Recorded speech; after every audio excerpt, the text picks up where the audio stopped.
Él es grande. ¿Cuántos dicen amén? Él es todopoderoso. Y así, Señor amado, hemos venido a honrarte, Señor, con diezmos, con ofrenda, lo que los hermanos hayan traído, Padre. Te pedimos que tú lo recibas y que tú sigas bendiciendo a tu pueblo. En el nombre de Jesús, recíbelos. Amén. Y así voy a tomar su lugar y bienvenidos a cada uno de ustedes en este día. Si hay alguna visita, también le damos la bienvenida. No sé si alguien por primera vez, pero si no, pues ya todos somos de casa los que estamos aquí. Bienvenidos a todos y siéntase como en la casa de Dios, porque esta es la casa de Dios. Faltan algunos hermanos, algunas familias, algunos me dejaron saber que no iban a poder llegar por asuntos familiares, pero aquí estamos nosotros, ¿verdad? Representando a la iglesia, a Remanente Fiel, y donde quiera que estén, les damos un saludo de aquí y una bendición de parte de Dios a los que no pudieron llegar, que esperemos que estén conectados allá en sus hogares. Y vamos a la palabra de Dios. Ya sabemos que los servicios pues son los domingos a las 5 y los miércoles a las 7:30 y los viernes a las 7:30. Así es que hoy es el día que salimos temprano para así compartir, aprovechar y compartir con la familia después de salir de aquí. Vamos a la escritura, a Oseas capítulo 14, versículo 9. Es el último versículo de la Biblia. Si usted tiene su Biblia se va a dar cuenta que es el último versículo del capítulo 14, el último versículo y el último capítulo de Oseas. Es uno de los profetas del Antiguo Testamento. Y la enseñanza, el tema de esta tarde se titula La fidelidad de Dios. ¿Cuántos saben que Dios es fiel? Aunque el hombre sea infiel, Dios permanece fiel. Y vamos a orar para que el Señor nos dirija y así usted, mientras encuentre en su Biblia, vamos a orar. Padre Santo, Padre bueno, me presento delante de ti, delante de esta congregación y de cada uno de los que están escuchando por las redes sociales, pidiéndote que seas tú, Señor amado, que nos dirija, Señor, que nos hable, Padre, que el mensaje sea, Señor, bien recibido aquí, donde quiera que llegue este mensaje, Padre, porque tú nos vas a hablar por medio de tu palabra y con tu Santo Espíritu, Señor, que es el Maestro por excelencia. Te damos gracias, Señor, y que estamos atentos a tu palabra. En el nombre de Jesús, recibe la gloria y la honra y recibimos también tu palabra. En el nombre de Jesús, amén. Oseas capítulo 14, versículo 9, el último versículo del libro. Dice, ¿quién es sabio para que entienda esto y prudente para que lo sepa? Porque los caminos de Jehová son rectos y los justos andarán por ellos, mas los rebeldes caerán en ellos. Ese versículo lo quise poner como introducción para que usted medite en él, porque al final vamos a terminar ahí. Al final vamos a hablar más sobre este versículo. Pero vamos a hablar de Oseas, vamos a hablar de ese profeta que a lo mejor muchos no conocen la historia. Oseas fue un profeta que Dios lo usó grandemente en tiempos de los reyes, cuando estaban divididas las tribus. 10 tribus estaban para el norte y dos tribus estaban para el sur. Y en esas 10 tribus estaba Oseas predicando. Y fue uno de los que predicó más años de todos los profetas. Dice que de todos los profetas fue el que más predicó, más años predicó. Aunque Isaías, que Jeremías, que Ezequiel, estuvo predicando como entre 50 a como 60 años, algo así. Ahorita vamos a ver bien la historia porque yo escribí aquí algunas notas de Oseas, del libro de Oseas y de la condición del pueblo en ese tiempo. Una condición crítica porque la gente estaba adorando ídolos, la gente estaba adorando imágenes, adorando otros dioses. Y a eso Dios le llama prostitución. Cuando nosotros, como en este tiempo la iglesia, nos vamos tras las vanidades, nos vamos tras las riquezas, nos vamos tras los afanes de la vida, nosotros estamos como el pueblo de Israel. Tenemos otros dioses antes que el verdadero Dios, que es Jehová de los ejércitos. Entonces, no es que estemos adorando una imagen, no es que estemos adorando un ídolo, pero a veces las cosas que nos separan de Dios vienen a ser dioses en nuestros corazones. A lo que tú le pongas más atención, a lo que tú le pongas más interés, y donde esté tu corazón, ese va a ser tu Dios.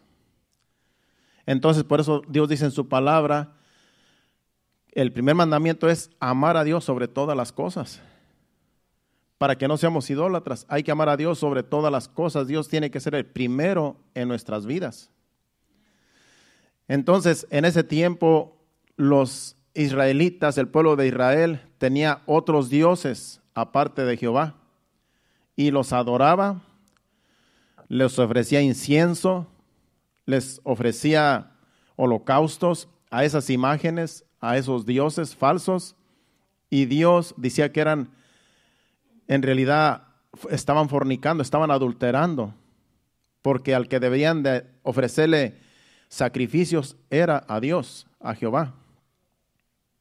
Y todo ese libro de Oseas es un libro muy interesante porque usted se da cuenta cuando lo lee que eso era lo que hacía el pueblo de Israel, prostituyéndose, y aún Oseas, Dios le decía que hiciera cosas que eran indebidas, pero Dios le decía que hiciera esas cosas para que el pueblo entendiera que Dios no estaba contento con lo que estaban haciendo.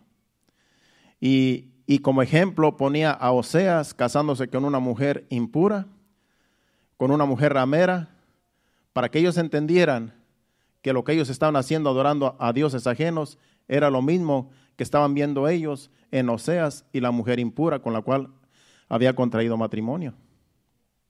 Entonces es interesante el libro, pero como está muy largo, solamente vamos a traer un poco del contenido. Vamos a ver quién era Oseas. A ver un poco de historia. ¿Quién fue Oseas? Oseas fue un profeta del reino del norte, o sea, de las 10 tribus que estaban al norte, y profetizó en el mismo tiempo que Amós en Israel, e Isaías y Miqueas en Judá. Su ministerio profético, que duró unos 60 años, es el de más larga duración de todos los profetas, como le decía un momento atrás. Fueron como 60 años que estuvo el profeta Oseas profetizando en ese tiempo a Israel. 60 años no son pocos. Y todo ese tiempo el pueblo de Israel estaba prostituyéndose con dioses ajenos. Y Dios usaba a Oseas en su vida. Usaba su vida cotidiana para que así el pueblo viera cómo este profeta hacía decisiones a las cuales Dios le decía, haz esto, y iba y lo hacía. Y ellos miraban en Oseas como Dios los miraba a ellos, para que ellos entendieran que estaban ofendiendo a Dios y razonaran en sus mentes y en sus corazones que tenían que volverse en pos de Dios, en pos de Jehová de los ejércitos, y dejaran de adorar las imágenes y los ídolos, los dioses falsos que adoraban.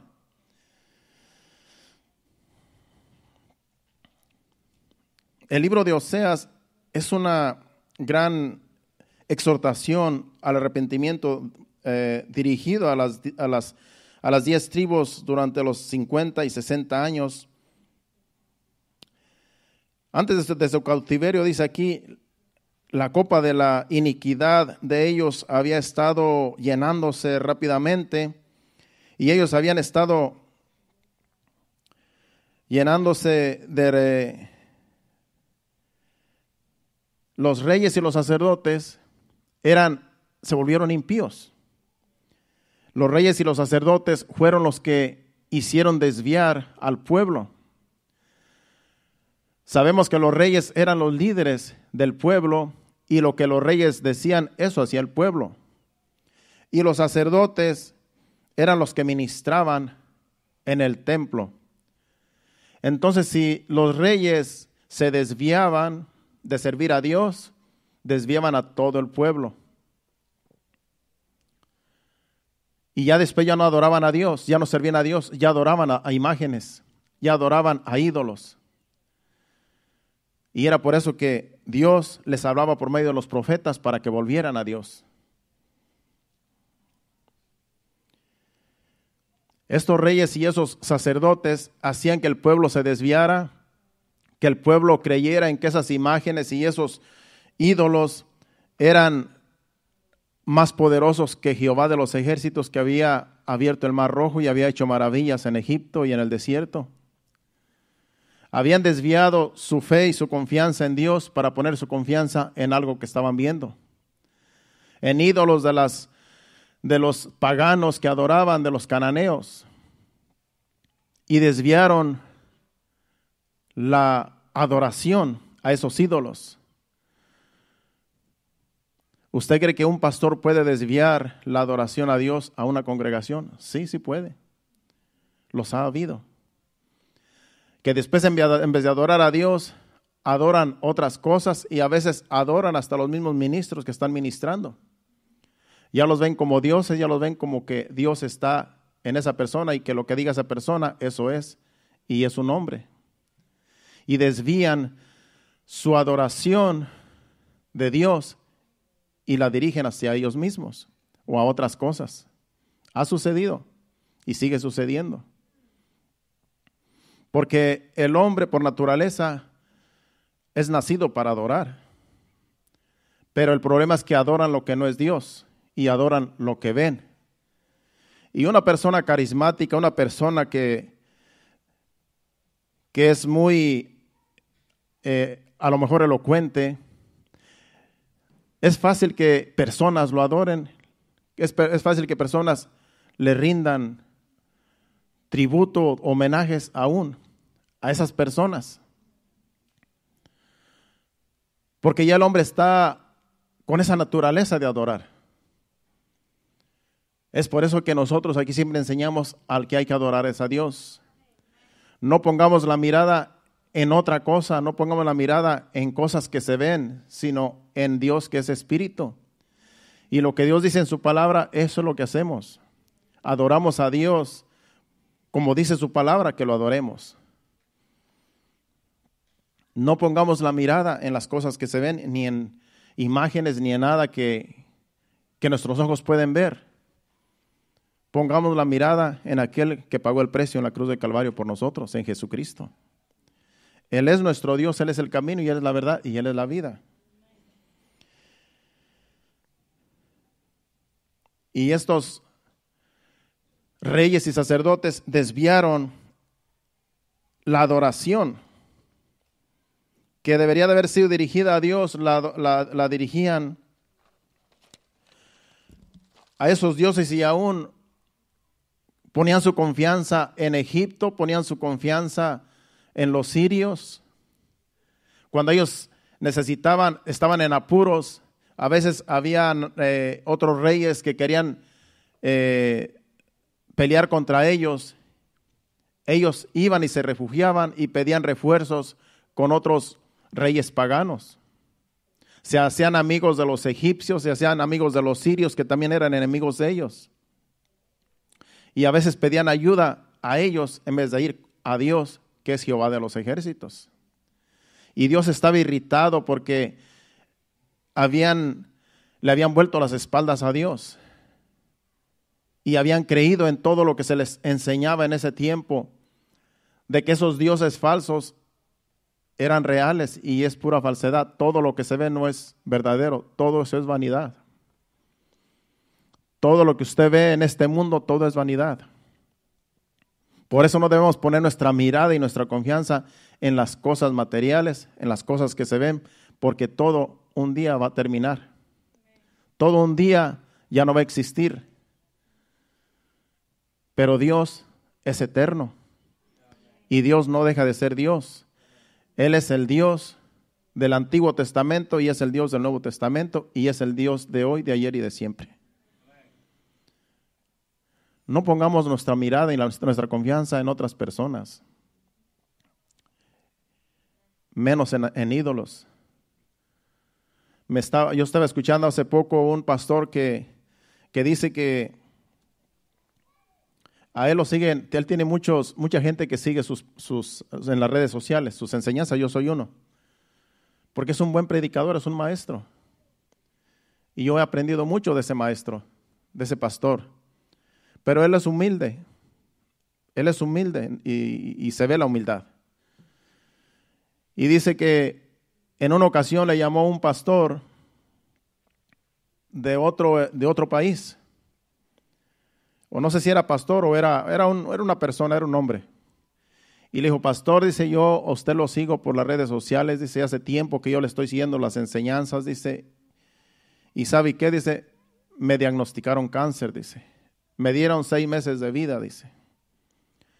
Y yo estoy dispuesto, tengo el plan de ir a su país, porque él es de Sudamérica, y este pastor del cual estoy hablando es de México. Y tengo planes de ir a su país y ir a su casa, dice, ir a su iglesia, dice, y yo quiero que usted ponga las manos sobre mí y yo tengo la fe que yo voy a ser sanado. Y dice, yo me di cuenta que en realidad está poniendo la mirada en el hombre. Y yo le dije, ¿sabe qué? Usted no tiene que hacer eso, dice, porque Dios está allá con usted también. Y si es la voluntad de Dios sanarlo, lo va a sanar allá donde usted está también. Usted no tiene que venir hasta acá a gastar dinero y a venir aquí donde yo estoy. Dice, no, pero es que yo tengo fe que así va a ser. Dice, pues no venga, dice, porque yo no lo voy a recibir. Así le dijo, yo no lo voy a recibir. Pues aunque usted no diga, aunque usted no, o sea, él se oponía. Dice, yo como quiera voy a ir, pues sí, pero no lo voy a recibir. Y a lo mejor no fue. ¿Qué es lo que estaba haciendo este hombre? Poniendo la mirada en otro hombre. Si Dios está en todo lugar y es la voluntad sanar a alguien, lo va a sanar donde quiera que esté. No hace falta que venga el evangelista, el apóstol, el maestro, el ungido desde tan lejos a poner las manos, porque Dios está en todo lugar. Y lo que pasa es que cuando una persona tiene esa mentalidad, eso es idolatría. Eso es idolatría, ¿por qué? Porque ya no es Dios, ya es el hombre. Ese hombre tiene el don, ese hombre tiene la unción, voy para que me ponga las manos, porque solamente así voy a ser sanado. ¿Y qué pasa si ese hombre se muere? Porque también es hombre. Ya no va a haber unción, ya no va a haber quien ponga las manos, no va a haber quien reprenda demonios, porque ya se murió el ungido, porque no somos eternos en esta vida. Tenemos que ser conscientes, hermanos, de que Dios es Dios, nosotros somos hombres. Y no podemos dejarnos llevar por enseñanzas de que si tú te sometes, estás bendecido. De que si tú te sometes a mi autoridad, recibirás la bendición de Dios y recibirás todo lo que Dios tiene para ti, solamente si te sometes a mí, porque yo soy tu autoridad. Una persona que habla así ya es una persona que habla con prepotencia, ya es orgullo, ya es altivez, ya es arrogancia y ya no es Dios hablando. Porque Jesucristo, a Él es el que hay que someternos. A Él sí, y lo que Él diga, eso va a ser así. Él está en todo lugar. Y cuando una persona está mal, y no podemos nosotros hacerle caso a alguien que es un hombre cuando no está conforme a la palabra de Dios. Dice que nos sometamos a las autoridades, pero conforme a la palabra de Dios. No como manipulación. Conforme a la palabra de Dios, nos sometemos a las autoridades. Pero no hay que idolatrar esas autoridades, porque ya se vuelve, eso es lo que sucede. Se manipula la palabra y ya se desvía la adoración. Y ya no es Dios, ya es el hombre. Y tenemos que tener mucho cuidado.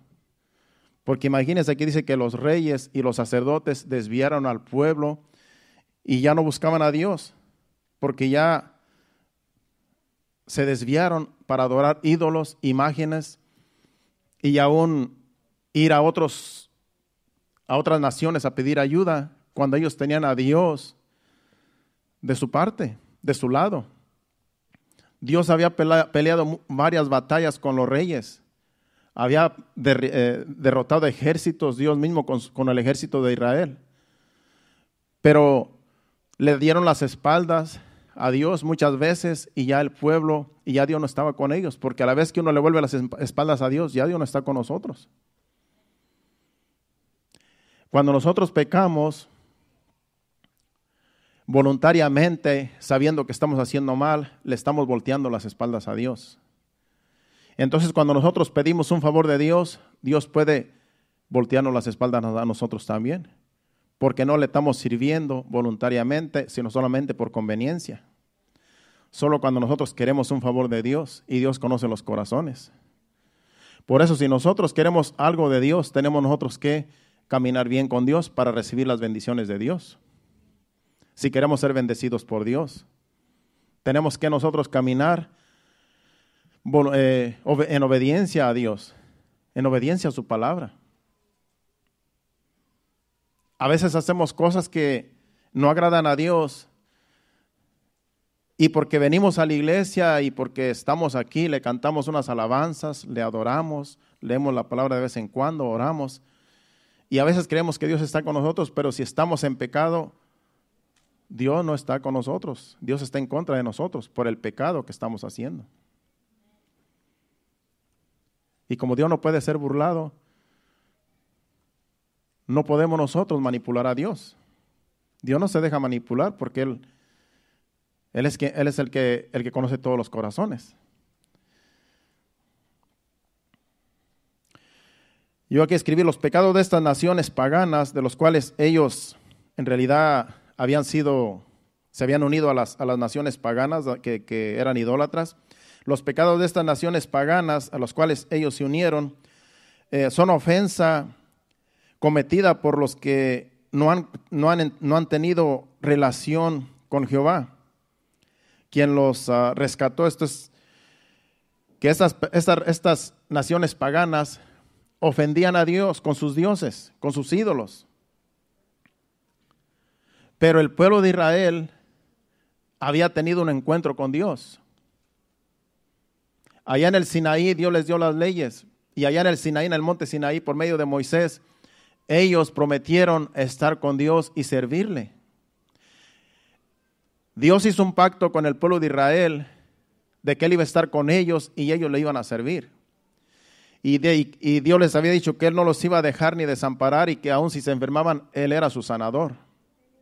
Entonces Dios hizo un compromiso con su pueblo para estar con su pueblo, pero también Dios les dio leyes, estatutos, decretos y ordenanzas para que obedecieran a Dios en la ley de Moisés.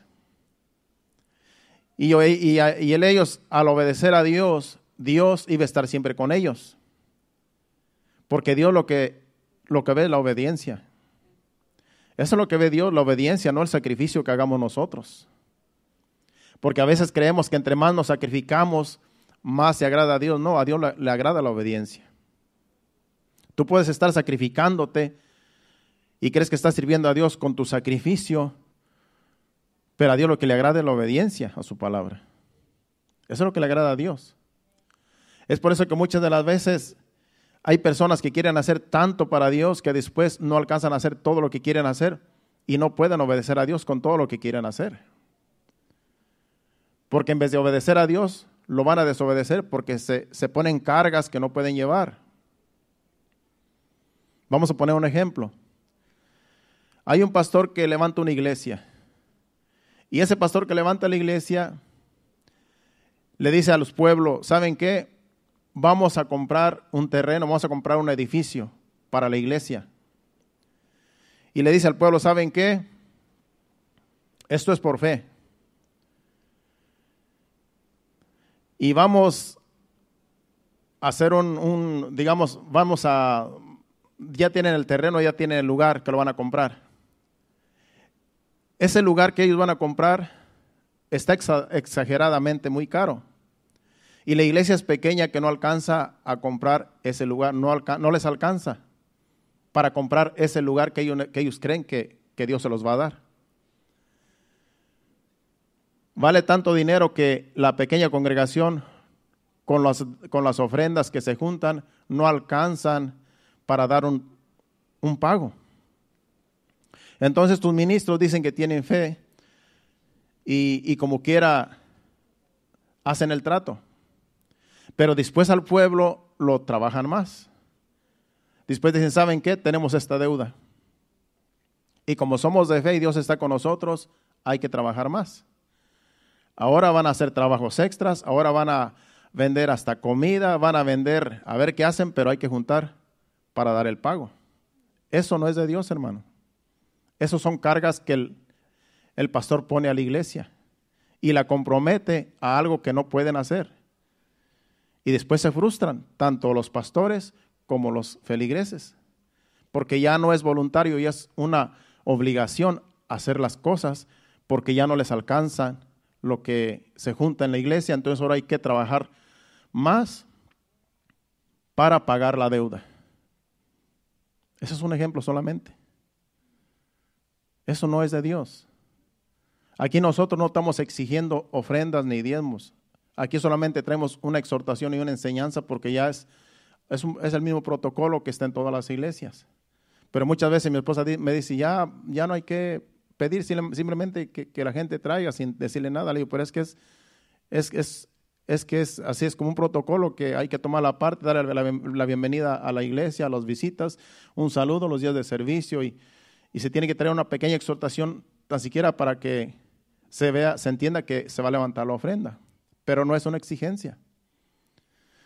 Entonces, eso es lo que sucede, que ya cuando se le pone carga a la iglesia, ya no es voluntario, ya es una obligación. Y si faltan los feligreses, si faltan, se les está llamando porque quieren, no porque la presencia de ellos es grata en el lugar, sino porque hacen falta los diezmos y las ofrendas que no están trayendo. Y hay algunos que mandan a pedirles el diezmo a su casa. Ha sucedido. Mandan los líderes, ya no viene, el fulano ya tiene tiempo que no llega, ve y dile que los diezmos, que está en deuda con Dios porque no ha traído los diezmos. Y ni siquiera saben cómo la está pasando esa persona allá. A veces se quedan sin trabajo y quieren obligarlos a que traigan los diezmos cuando a veces no tienen ni trabajo. Eso es una carga, hermanos. Y Dios, dice Jesucristo, que cuando venimos a Él nos quita el yugo y nos quita la carga. Aquí en la iglesia, aquí al menos en Remanente Fiel, aquí no ponemos carga alguna. Ninguna carga hay aquí. Aún los que servimos, no estamos obligados a servir. Servimos voluntariamente porque nos nace, ya que Dios por gracia nos salvó. Queremos servirle voluntariamente porque ¿de qué otra forma podemos agradar a Dios sino sirviéndole? Pero no es una carga, no debe ser una carga para nosotros. A mí si alguien me dice, ¿sabe qué, pastor? Yo en realidad siento que estoy haciendo mucho, siento que en realidad no se me agradece. Yo le voy a decir, ¿sabes qué? No tienes que hacer nada, siéntate. Yo mismo le voy a decir, no tengo que llamar a toda la junta. ¿Por qué? Porque esa persona no está agradando a Dios, no está sirviendo a Dios de corazón. Es una carga para esa persona. Entonces, así debe de ser. Porque si Jesucristo nos ha quitado el yugo y la carga, ¿cómo vamos a nosotros los ministros a ponerle más carga al pueblo? Si el pueblo lo que necesita es descargar sus cargas ante el Señor. Me estoy saliendo del tema, en realidad lo que escribí ni lo estoy leyendo, pero así como Dios me va dirigiendo. Pero el pueblo de Israel en ese tiempo querían agradar a Dios. Habían hecho un pacto con Dios en el desierto de que le iban a servir, pero se desviaron. Las naciones paganas tenían sus ídolos, tenían sus dioses y ofendían a Dios con lo que hacían, adorando dioses, ídolos. Pero Dios no tenía un pacto con las naciones. Dios no tenía un pacto con los cananeos, con los saduceos, con los amorreos y con toda esa gente pagana. Dios no tenía pacto con ellos, Dios tenía pacto con Israel. Y cuando se unieron a ellos en idolatría, eso fue lo que le dolió a Dios en su corazón, que lo traicionaron, se prostituyeron, fornicaron y lo dejaron a Él, porque Dios los miraba al pueblo como si fuera su esposa y Dios como si fuera su esposo. Así es como se ilustra el Antiguo Testamento, el pueblo de Israel con Dios. Y así es como lo ilustra el libro de Oseas. Con frecuencia Dios les habló al pueblo de Israel mediante señales y acciones simbólicas. Por eso, como dije al principio, a Oseas le dijo Dios, ve y búscate una mujer ramera y cásate con ella. Una mujer impura, así se le llamaba, impura, es lo que dice la Biblia allí. Y fue y se casó con esa mujer impura. Y Oseas era limpio, Oseas era justo. Oseas tipificaba a Dios en ese acto matrimonial. Oseas no tenía que contaminarse con una mujer impura porque él era santo, pero Dios le dijo, ve y cásate con ella porque yo quiero enseñarle a este pueblo lo que están haciendo conmigo. Lo que les quiso decir, yo soy limpio y puro y santo y ustedes se prostituyen con los ídolos y con los dioses y con otras naciones. Y lo hizo así Oseas porque los profetas eran obedientes a la voz de Dios. Fue y se buscó una mujer impura y contrajo matrimonio con ella para mostrarle al pueblo toda la ofensa que ellos estaban haciéndole a Dios. Y Dios hablaba, le mostraba al pueblo por medio de los profetas con símbolos, con cosas que ellos hacían, que ellos podían entender que Dios les estaba enseñando algo de cómo estaban sus corazones y cómo estaban ellos actuando en contra de la voluntad de Dios. Porque Dios les traía palabra. Dios les traía palabra por medio de los profetas, pero ellos no hacían caso a las palabras del profeta, porque decían, es palabra de hombres. ¿Cómo un hombre me va a poner a mi orden? Pero era Dios usando a ese profeta para que ellos entendieran y no hacían caso. Entonces decía, bueno, ahora haz esto. Y a varios de los profetas les habló que hicieran cosas simbólicas para que ellos entendieran que Dios les estaba hablando por medio del acto que estaban haciendo esos profetas. Vamos, por ejemplo, un caso para que usted entienda, en Jeremías capítulo 13, versículo del 1 al 11. Hay más capítulos y versículos de Jeremías y en Ezequiel que Dios les dijo que hicieran cosas absurdas, como ridículas, pero era para enseñar al pueblo cómo estaba su corazón. Y si vamos a Jeremías capítulo 13, versículo del 1 al 11, yo solamente, vamos a leer solamente del 9 en adelante y yo les narro lo demás. Yo lo voy a reducir. Vamos a leer del 9 al 13. Dice, así ha dicho Jehová, así haré podrir la soberbia de Judá y la muchedumbre, la mucha soberbia de Jerusalén. Este pueblo malo que no quiere oír mis palabras, porque Dios les hablaba por medio de los profetas, que no quiere oír mis palabras, que anda en las imaginaciones de su corazón y que va en pos de dioses ajenos para servirles y para postrarse ante ellos, vendrá a ser como este cinto que para ninguna cosa es bueno. Porque como el cinto se junta a los lomos del hombre, así hice juntar a mí toda la casa de Israel y toda la casa de Judá, dice Jehová, para que me fuese por pueblo y por fama, por alabanza y por honra, pero no escucharon. Los versículos anteriores es de que Dios le dice a Jeremías, dice, ve y lleva este cinturón y escóndelo ya en el Éufrates, en la hendidura de una peña. Y yo creo que estaba lejos el lugar donde tenía que ir a esconder ese cinto, y fue y lo escondió allá en una hendidura de una peña, en el Éufrates, dice.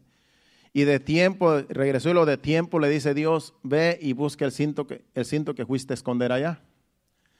Y va Jeremías a buscar ese cinto, para cuando lo saca ahí de donde lo dejó escondido, ya el cinto estaba podrido, ya el cinto no servía para nada. Y es lo que estos versículos que leímos, dice, así como ese cinto que se junta a los lomos del hombre, así yo he juntado a Israel, como con un cinto. Dice, pero ese cinto ya está podrido, ya para nada sirve. Y es lo que leímos, vamos a leer el 11 de nuevo, dice, porque como el cinto se junta a los lomos del hombre, así se juntar a mí toda la casa de Israel y toda la casa de Judá, dice Jehová, para que me fuesen por pueblo y por fama, por alabanza y por honra, pero no escucharon. Fue una enseñanza que les dijo con ese cinto, que fue un acto simbólico para que el pueblo entendiera. Así yo los quiero tener juntos a mí, pero no me hicieron caso. Se fueron tras la vanidad y se fueron tras la idolatría y deshonraron a Dios. Y así les habló con diferentes profetas simbólicamente para que el pueblo entendiera, por medio de Ezequiel también, por medio de Isaías también. Dios les habló por medio de símbolos, por medio de actos simbólicos para que entendiera el pueblo, estamos ofendiendo a Dios. pero ni aún así hacían caso.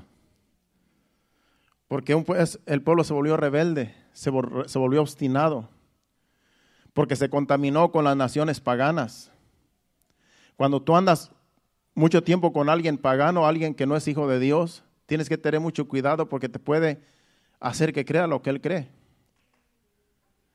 Es cierto que nosotros vamos a trabajar a los trabajos y a veces andamos con gente que no es creyente, que no es cristiana, pero no tenemos que hacerle caso a lo que ellos hacen y a lo que ellos digan y a sus palabras y a su forma de ser. Ellos allá su vida y nosotros nuestra vida con Dios.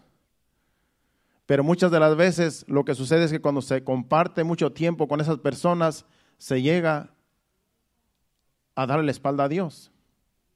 Y ya después ya no quieren servir a Dios porque ya se les hace más fácil unirse a la gente que no cree en Dios, a la gente que está en obediencia a la palabra de Dios. Porque es más fácil no servir a Dios que servir a Dios.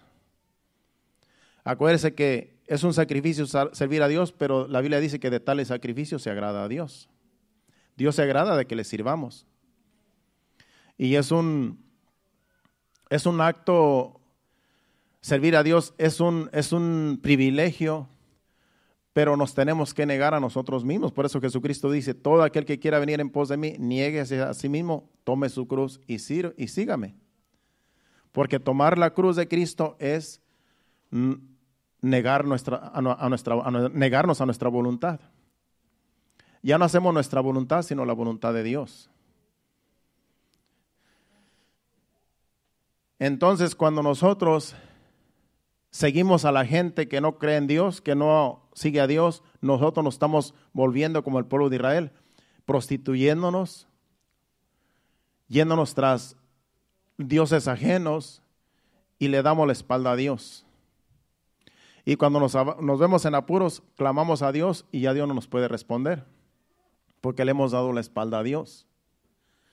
Tendremos que arrepentirnos, tendremos que decirle, Señor, perdóname, ya entendí que no puedo darte las espaldas, porque al darte las espaldas tú te vas de mí, tu presencia se va de mí y yo quiero tener tu presencia, y tenemos que ponernos a cuentas con Dios.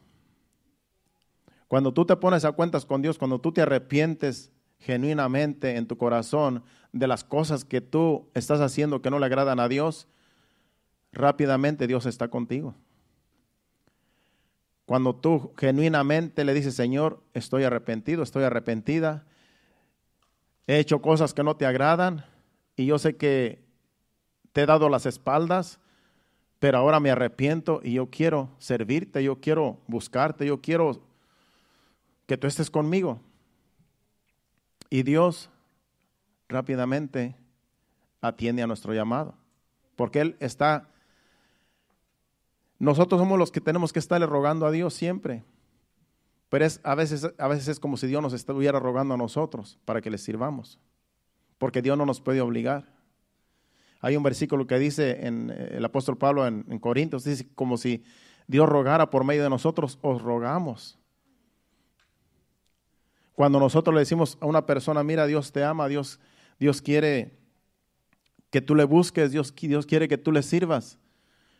Es como que Dios le está rogando a esa persona, búscame, entrega tu vida. Es como un ruego, pero por medio de nosotros. Imagínese la humildad de Dios. Dios siendo tan grande, soberano y omnipotente, Él a veces hasta tiene que humillarse para que nosotros hagamos caso. Fue lo que pasó con Jesucristo. Jesucristo se humilló hasta lo sumo, dice. Siendo Dios, siendo el Hijo de Dios, dejó su gloria, dejó su trono y vino a servir. Como un simple hombre, que dice que el hombre es como un gusano. Así vino Jesucristo a representar el hombre en esta tierra, a representar el amor de Dios para con el hombre, la misericordia de Dios y el amor que Dios tiene para su creación, que somos nosotros. Y es como un ruego que Dios quisiera que todo mundo aceptara el sacrificio de Cristo para que sea salvo de la ira venidera. Porque Dios va a derramar su ira. Dios es justo y Dios tiene que castigar el pecado. Pero todo aquel que se arrepiente de sus pecados no tiene que pasar por ese castigo. porque ya por eso Jesucristo recibió el castigo que nosotros merecíamos en la cruz del Calvario. Y Dios ruega por medio de nosotros, los que predicamos, lo que enseñamos, Dios ruega a muchos que vengan al arrepentimiento porque el tiempo se está acercando.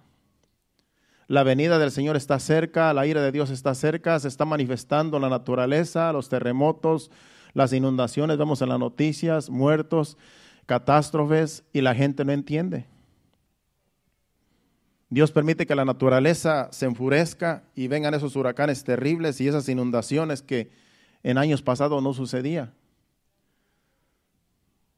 Y fuegos por aquí en California, todos los desastres que vemos en la televisión, es que la misma naturaleza está con dolores de parto esperando la venida del Señor. Y el pueblo de Dios está dormido. Y la iglesia está dormida, no despierta. Pero Dios está esperando que despierte la iglesia para que así pueda ser levantada, porque se puede quedar para la gran tribulación. Usted sabe que la gran tribulación aquí en la tierra va a ser para aquellos que no se dejen sellar. La gran tribulación que dice la Biblia que viene es para aquellos que se quedaron, que no fueron levantados cuando Jesucristo levantó a la iglesia. Y va a ser una gran tribulación que el anticristo va a gobernar a todo el mundo, y el que no se deje poner el sello de la bestia va a ser perseguido, va a morir o de hambre o lo van a matar. Esa va a ser la gran tribulación. Pero se dice, y esto es nuestro sentir, que la iglesia ya va a ser levantada antes de que venga eso, antes de que se manifieste el anticristo. Entonces los que se queden, que fueron creyentes, que creyeron, que conocieron a Dios y que se quedaron porque estuvieron en pecado y en desobediencia, son los que van a pasar por la gran tribulación, porque no se van a dejar sellar. Y si se dejan sellar con el sello de la bestia, se van al infierno voluntariamente. Esa va a ser la gran tribulación para los que tienen conocimiento de las Escrituras y que no fueron levantados cuando la iglesia sea levantada. Es por eso que nosotros no estamos perdiendo el tiempo aquí. Estamos donde Dios quiere que estemos. Estamos en su casa, estamos sirviéndole, estamos buscando su rostro día con día. Porque la ira de Dios viene a este mundo prontamente. El pecado está por todos lados, la inmoralidad está por todos lados. En todo el mundo hay inmoralidad, hay crímenes, hay pecados, hay maldades. El pueblo está desenfrenado. Y si nosotros, la iglesia, no nos ponemos a cuentas con Dios, nos puede llevar la corriente como esas corrientes de las inundaciones, junto con los que no creen en Dios. Entonces no tenemos que descuidar nuestra salvación. Tenemos que cuidar nuestra salvación con temor y temblor, como dice el apóstol Pablo. Y eso es lo que estamos haciendo aquí, con el temor de Dios, sirviendo a Dios en los servicios y allá afuera también dando un buen testimonio de que somos hijos de Dios y que no somos y que no le hemos dado las espaldas a Dios como el pueblo de Israel en este tiempo de Oseas, en el libro de Oseas. A Oseas se le ordena contraer matrimonio con esta mujer, con una mujer impía, o impura más bien, como una señal para el pueblo de que ellos, como la esposa de Jehová, han sido infieles a sus votos de fidelidad. Esta unión debe haber escandalizado al pueblo de Israel. Cuando vieron que este profeta, sabían que Oseas era un profeta de Dios, se casa con esta mujer impía, impura, ha de haber sido un escándalo porque dijeron, ¿cómo este profeta que es hijo, que es de Dios, que viene de Dios, que nos profetiza, que nos dice lo que tenemos que hacer y que es Dios hablando por medio de él, cómo este hombre, profeta santo de Dios, se casa con una mujer prostituta? Porque una ramera, una prostituta. Y me imagino que se escandalizó todo el pueblo al ver que Oseas se casó con una ramera. Era algo ilógico. Pero así es como Dios les estaba enseñando. Ustedes hicieron lo mismo conmigo. Porque yo tengo un pacto con ustedes. Tenemos un pacto allá en el Sinaí con sus padres que dijeron que me iban a honrar. Y como pueblo hicieron un pacto de fidelidad. y han sido infieles ahora, yendo tras dioses ajenos, yendo y adorando ídolos. Esa era la enseñanza de casarse con esa mujer ramera de Oseas. Y yo creo que el pueblo entendió que ese fue el propósito del matrimonio de Oseas con esa mujer, de enseñarles que ellos estaban fornicando y adulterando, ofendiendo a Dios porque estaban adorando a ídolos que Dios dice que Él aborrecía. Además de eso, el motivo del profeta al casarse con ella era puro y elevado. Él debía darle su nombre, su protección y elevar su vida antigua de degradación moral al mismo nivel en que él mismo vivía. Pero, ¿por qué hacer esto? ¿No es evidente que el matrimonio de Oseas con esta mujer impura ilustra el matrimonio de Jehová con un pueblo impuro? ¿Tenía Israel algo más que le recomendara al amor y cuidado de Dios cuando él la tomó para sí que lo que esta mujer tenía cuando Oseas se casó con ella? Si vamos a Deuteronomios capítulo 9, versículos del 4 al 6, ahí vamos a ver que dice Dios en realidad lo que es el pueblo. En realidad el pueblo no tenía nada que darle a Dios. Así como esta mujer ramera no tenía que ofrecerle nada a Oseas. Y Oseas como quiera le tenía que dar su nombre y la hizo valer. Vamos a leer Deuteronomios 9:4 para entender más lo que acabo de hablar. Aquí Dios le dice al pueblo de Israel: no pienses en tu corazón cuando Jehová tu Dios los haya echado de delante de ti, diciendo, hablando de otras naciones, por mi justicia me ha traído Jehová a poseer estas tierras, pues por la impiedad de esta nación Jehová las arroja de delante de ti. No por tu justicia ni por la rectitud de tu corazón entras a poseer la tierra de ellos, sino por la impiedad de estas naciones Jehová tu Dios las arroja de delante de ti, y para confirmar la palabra que Jehová juró a tus padres Abraham, Isaac y Jacob. Por tanto, sabe que no por tu justicia que Jehová tu Dios te da esta buena tierra para tomarla, porque pueblo duro de cerviz eres tú. Ahí lo que está diciendo: yo he hecho de delante de ustedes estas naciones por causa de ustedes, porque estas naciones son paganas, pero no porque ustedes sean buenos, sino porque ellos son paganos. En otras palabras, estas naciones de estos lugares me han ofendido tanto con sus idolatrías y sus abominaciones que yo prefiero que ustedes las tomen y echarlos a ellos de delante de ustedes, pero no quiere decir que ustedes son muy buenos. No quiere decir que ustedes son muy santos, sino porque ellos me han ofendido a mí.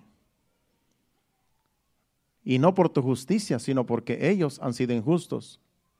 Dice, por tanto, sabe que no es por tu justicia que Jehová tu Dios te da esta buena tierra para tomarla, porque pueblo duro de cerviz eres tú.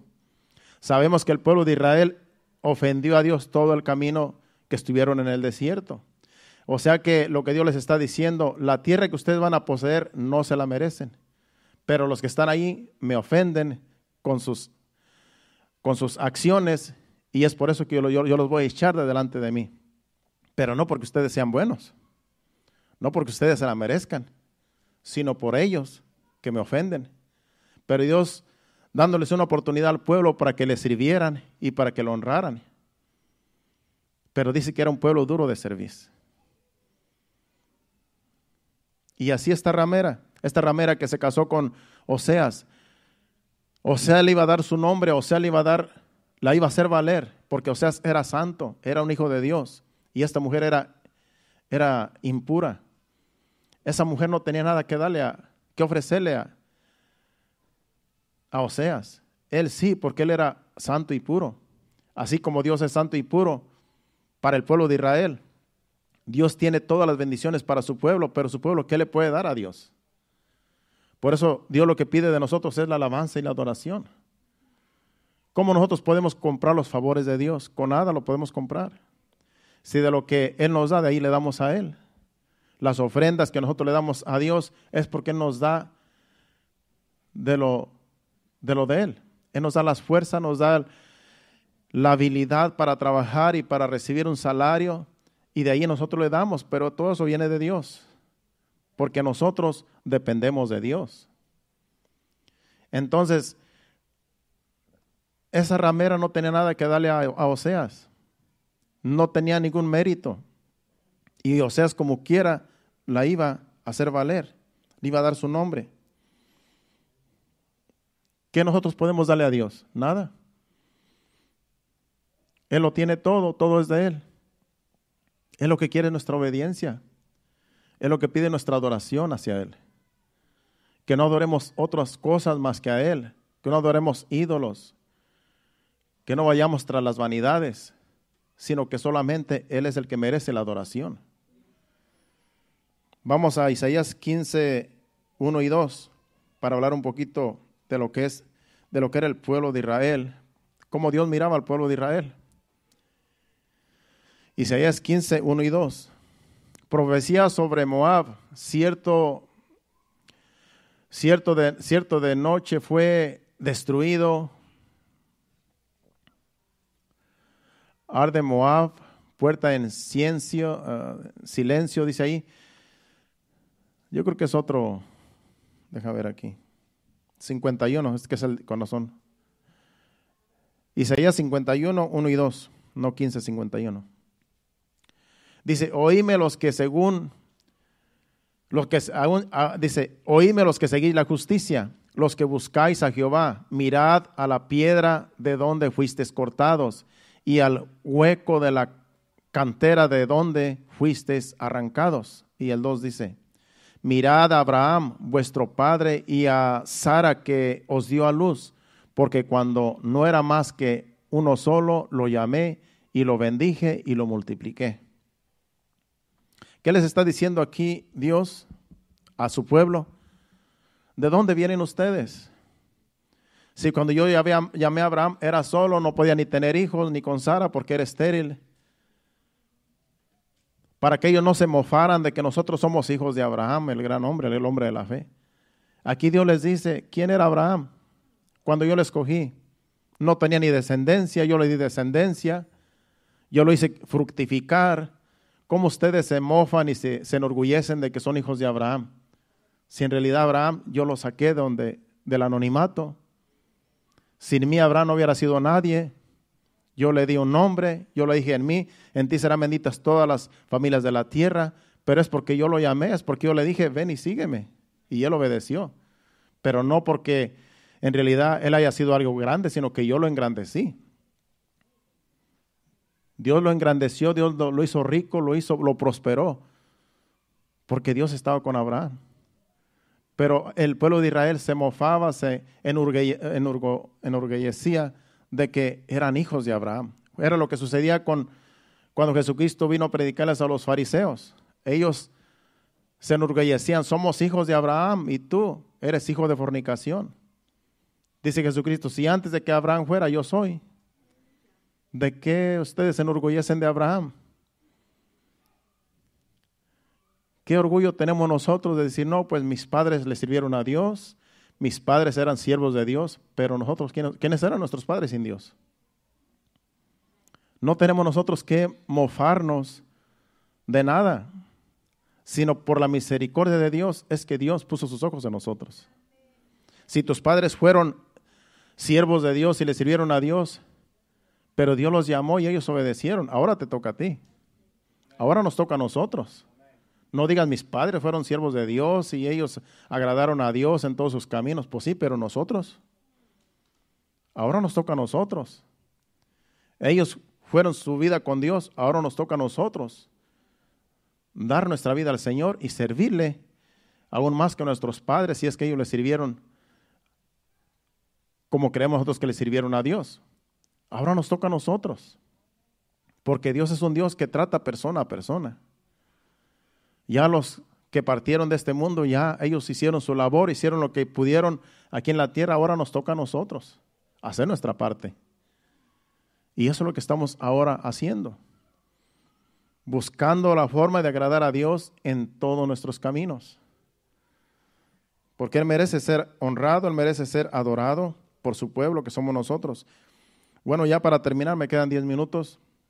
Volvamos otra vez al capítulo 14, versículo 9, donde empezamos para terminar. Porque, como dije al principio, que ahí donde empezamos, ahí vamos a terminar. En el capítulo 14 de Oseas y versículo 9. Si ponemos atención al versículo, de este versículo 9, las primeras frases son una pregunta. Dice, ¿quién es sabio para que entienda esto y prudente para que lo sepa? Esa es una pregunta. ¿Cuántos saben que es una pregunta? Porque está en signo de interrogación. Dice, la pregunta es, ¿quién es sabio para que entienda esto y prudente para que lo sepa? Es una pregunta que está lanzando allí el profeta. Entonces, la otra frase es, porque los caminos de Jehová son rectos y los justos andarán por ellos. Entendemos que los caminos de Dios son rectos, no son torcidos, pero los justos son los que van a caminar por ellos, por los caminos rectos de Dios. Solo los justos, dice allí, mas los rebeldes caerán en ellos. Todo ese versículo está hablando en esa pregunta que si quienes había entendido, y dice que hay justos y hay rebeldes. Entonces nosotros tenemos que analizar nuestra vida y escudriñarnos si nosotros somos justos o somos rebeldes. Cuando una persona no obedece a Dios, está en rebeldía. Es rebelde. No obedece la palabra de Dios, por lo tanto es un rebelde. Pero cuando nosotros obedecemos la palabra de Dios, entonces somos justos, nos consideramos justos, o la palabra nos considera justos más bien. Entonces aquí habla de justos y de rebeldes. Y dice que los caminos de Jehová son rectos. Entonces solamente los justos van a poder caminar en los caminos de Jehová. Los rebeldes no van a poder, porque no se van a someter a la voluntad de Dios. Y esa es la diferencia, que un rebelde no se puede obligar. Por eso Dios le dijo a su pueblo, son duros de servir. Son duros de obedecer, no quieren obedecer, por lo tanto son rebeldes. Pero entre el pueblo de Israel había justos, que siempre había un remanente, el cual siempre obedecía a Dios. En todos los juicios que Dios trajo en Israel, siempre había un remanente fiel. Siempre había un grupo que obedecía a Dios, temía a Dios y no se iba tras la idolatría. Pero los rebeldes no podían caminar en los caminos de Dios porque son rectos. Esa es la diferencia. Seamos justos, seamos obedientes, hermanos, para andar en los caminos del Señor. Tú evalúate a ti mismo. Cuando tú no obedeces la palabra de Dios, entonces estás en rebeldía. Estamos en rebeldía cuando no obedecemos la palabra de Dios. La palabra de Dios es un manual para evaluarnos a nosotros mismos si estamos sirviendo a Dios, si estamos agradando a Dios o no lo estamos agradando. Cuando nosotros obedecemos, estamos agradando a Dios. Cuando no obedecemos, estamos en rebeldía. Vamos ahora, para terminar, a Primera de Pedro, capítulo 2, versículos 4 al 8. Porque aquí está hablando ahora de una piedra, que esa piedra es Cristo Jesús. A Jesucristo se le conoce, tiene muchos nombres Jesucristo. Él es el camino, Él es la verdad y Él es la vida, según el capítulo 14 de Juan. Él es el camino, Él es la verdad y Él es la vida. Pero también dice que aquí en estos versículos que Jesucristo es una piedra. Es una piedra que hay quienes tropiezan en ella y hay quienes caen en esa piedra. Vamos a ver la diferencia aquí también. Dice, acercándoos a Él, piedra viva, desechada ciertamente por los hombres, mas para Dios escogida y preciosa.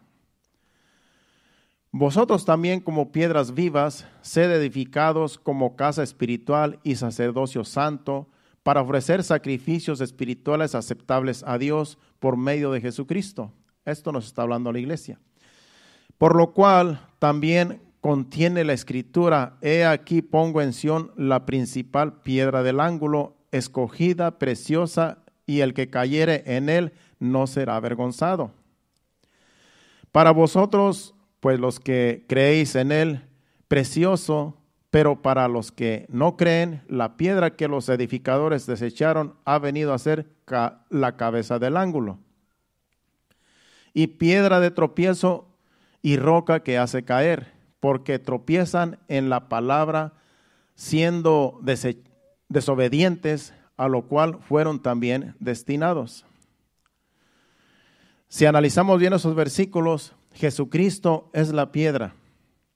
Dice que hay quienes caen en él y hay quienes tropiezan en él.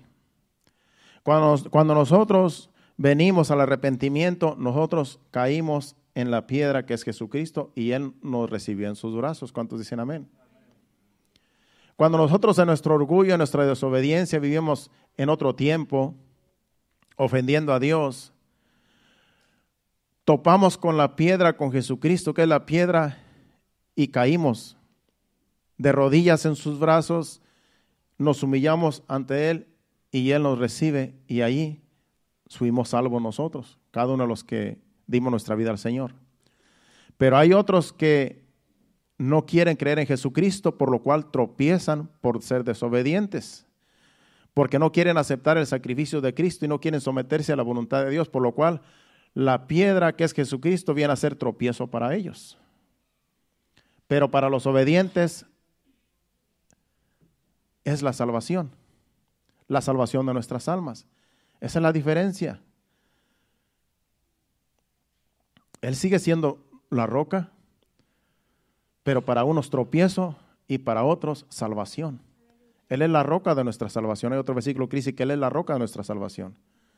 Entonces en Él venimos a ser salvos los que somos justos, los que aceptamos el sacrificio en la cruz. En Él venimos a ser salvos, en Jesucristo que es la roca. Pero cuando una persona escucha esta palabra que es el evangelio y rechaza la palabra, es desobediente y es rebelde al llamado de la salvación, esa persona tropezó y esa persona va a caer en la piedra que es Jesucristo. ¿Usted ve la diferencia? Que depende cómo está nuestro corazón, así es Dios con nosotros. Para unos, Jesucristo es un tropiezo, pero para los obedientes, para los humildes, Jesucristo es la salvación. Y lo hemos visto. Cuando tú le predicas el evangelio a alguien y rechaza el evangelio con rebeldía, con orgullo y obediencia y desobediencia, esa persona es rebelde y está tropezando en Jesucristo, que es la roca. Pero hay otros que sí aceptan, cuando tú les predicas el evangelio, y esa persona puede un día caer en los brazos del Señor, cuando no te rechaza el evangelio. Entonces depende del corazón del hombre, no depende de Dios, porque ya Dios hizo su parte, ya Jesucristo murió en la cruz. Ahora Él es o tropiezo para los que no obedecen, o salvación para los que obedecen, y caemos en Él de rodillas en sus brazos, y Él nos ha salvado. Yo sé que cada uno de nosotros venimos y caímos en sus brazos, porque hemos sido obedientes al llamado, hemos sido obedientes a la palabra de Dios, y ahora estamos en sus brazos, porque dice que Él, en sus brazos estamos seguros, bajo su sombra estamos seguros. Pero hay muchos allá afuera que son rebeldes y no quieren dar su vida a Cristo, por lo cual están tropezando en Jesucristo porque no quieren aceptar la salvación. Pero esperemos que algún día, que no sea demasiado tarde, vengan al arrepentimiento y vengan y también acepten el sacrificio en la cruz, porque todo depende del corazón del hombre. Todo depende si se recibe esta palabra o se rechaza. Acuérdese que la palabra de Dios es como una espada de dos filos, que corta para allá y corta para acá, y hace efecto tanto en los que se pierden como en los que se salvan. En los que se pierden, la palabra de Dios los va a condenar. En los que se salvan, la palabra de Dios nos ha salvado. Así de simple. todo depende del corazón del hombre, no de Dios, porque ya Dios hizo lo que tenía que hacer. Ya no va a haber más sacrificio. Jesucristo no va a volver a venir a dar otra vez su vida por nosotros porque ya la dio. Ahora la decisión está en el hombre aquí en este mundo. Si quiere ser salvo, tiene que humillarse y aceptar a Jesucristo como su Salvador. Si es rebelde, puede ser que se pierda para siempre, pero Dios siempre está dando oportunidades a todo mundo. ¿Cuántos dicen amén? Y por eso estamos orando, pidiéndole a Dios que siga salvando almas, porque queremos que muchos vengan al arrepentimiento, nuestros familiares, nuestros amigos, que un día ellos digan, no puedo más, tengo que dar mi vida a Cristo. Y eso es lo que estamos pidiéndole a Dios en oración, cuando oramos, que algún día nuestros familiares vengan y reciban la vida en Cristo Jesús y sean salvos, así como nosotros somos salvos ya. ¿Qué tal si nos ponemos de pie y le damos gracias a Dios por su palabra, por el mensaje? Pasen al altar, allí levante sus manos, allí cierre sus ojos. Démosle gracias al Señor por su palabra, por el mensaje.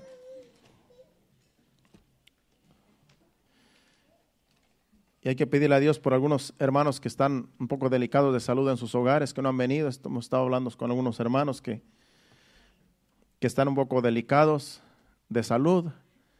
Y hay que orar para que pronto salgan de esos síntomas y puedan volver aquí con nosotros, porque ya los queremos ver. Cierra tus ojos, dale gracias a Dios. Oremos a Dios, dándole gracias y dándole este canto de alabanza, de adoración al Señor que nos ha salvado. Gracias, Señor. Recibe la adoración, la alabanza de tus hijos, de tu pueblo en esta hora, Señor. Gracias, Padre.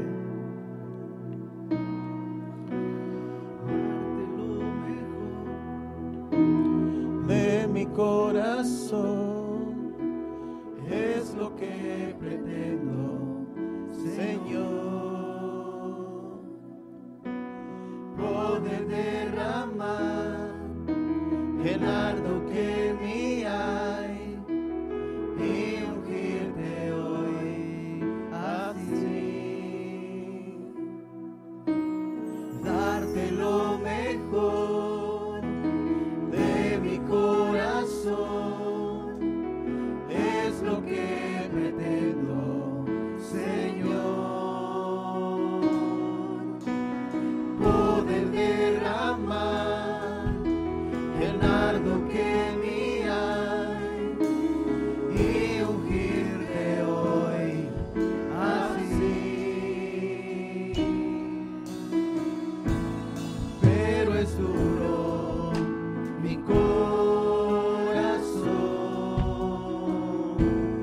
necesita de tu amor. Hazlo hoy sensible para ti. Solo quebrántalo,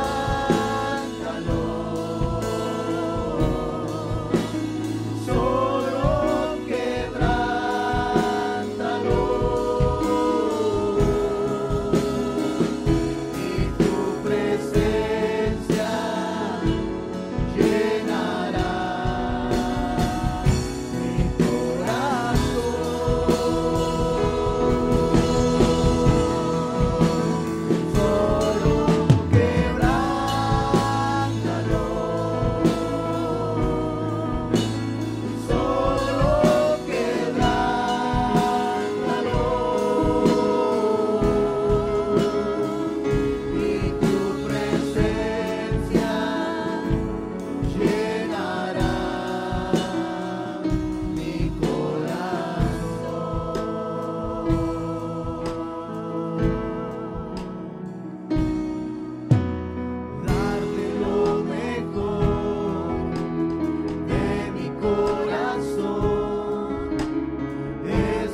Sí, Señor. Tú conoces nuestros corazones, Señor, y tú sabes lo que necesitamos, Señor. A veces tienes que quebrantar nuestro corazón para que nos demos cuenta que sin ti, Señor, estamos perdidos, Señor. Así como el pueblo de Israel, Señor amado, que tú tratabas de muchas maneras, Señor, para que entendiera, Señor, que estaban apartados de tu voluntad, Señor. Así también tú tratas con tu iglesia hoy en día, Señor, que a veces nos llama la atención de muchas formas, Señor, para darnos a entender que no te estamos agradando como tú quieres que te agrademos, Señor, que no te estamos sirviendo como a ti te agrada, Señor. Pero quisiéramos, Señor amado, de todo nuestro corazón agradarte, Señor. Aquellos que somos tus hijos, Señor, que te conocemos, Señor, y que tú, Señor, te has manifestado a nosotros, Señor. Queremos que siempre trates con nosotros, Señor. Que cuando estemos mal, Señor, tú nos llame la atención para que así podamos entender, Señor, que estamos mal. Que tú nos puedas corregir cuando necesitas que nos corrijas, Señor. Que cuando necesitemos ser corregidos, que tú nos corrijas, Señor. Que humildemente, Señor, podamos recibir la corrección, Señor. Que con corazón humilde, Señor, y sencillo podamos recibir la exhortación, la corrección y aún la disciplina que a veces necesitamos, Señor, porque somos tu pueblo. Tu palabra dice, Señor, que tú al que amas disciplinas, corriges y aún azotas, Señor. Que podamos con mansedumbre recibir, Señor, ya sea corrección, Señor, ya sea azote aún, Señor, que con mansedumbre podamos recibirlo porque tú nos amas, Señor.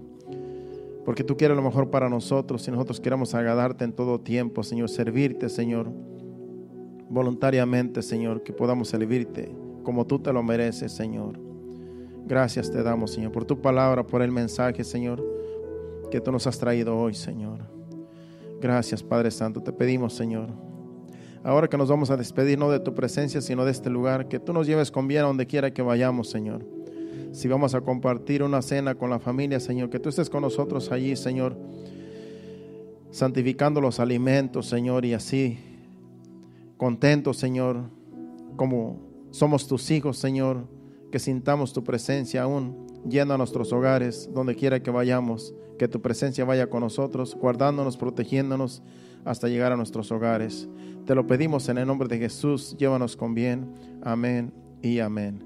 Bueno, Dios les bendiga, estamos despedidos, nos vemos aquí el miércoles a las 7:30. Hacia adelante, iglesia.